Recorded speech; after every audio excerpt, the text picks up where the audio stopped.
Presiden Joko Widodo memanggil sejumlah perwira polisi ke Istana Presiden Jakarta pada Jumat 14 Oktober hari ini. Presiden memberikan arahan kepada para perwira, diantaranya pejabat Mabes Polri, Kapolda, dan Kapolres seluruh Indonesia.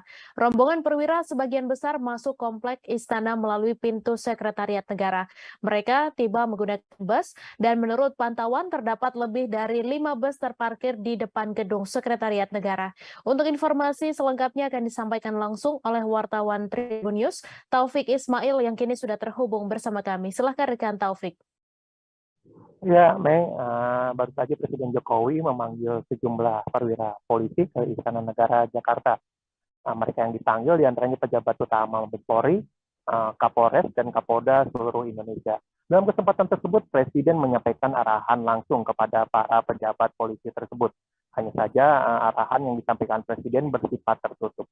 Kapolri Jenderal Listio Sigit Prabowo usai pemberian arahan menyampaikan kepada media bahwa arahan Presiden tersebut terkait dengan sejumlah masalah keamanan dan ketertiban di Indonesia. Selain itu, juga arahan terkait dengan apresiasi dari Presiden terhadap kinerja kepolisian dalam mengawal penanganan COVID-19, pemberian bantuan terkait COVID dan pemberian bantuan dari pemerintah lainnya.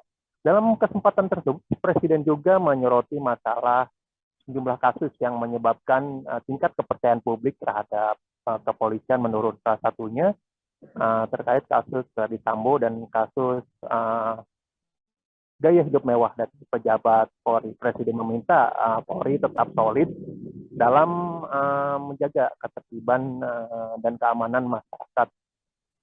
Presiden juga meminta Polri untuk selalu bersinergi dengan institusi lainnya dalam menjalankan tugas sesuai dengan tupoksinya.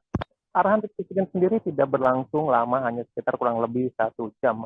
Para pejabat Polri kembali pulang ke Mabes Polri menggunakan bus dan mobil-mobil lainnya yang mereka bawa sejak awal. Begitu rekan Mei.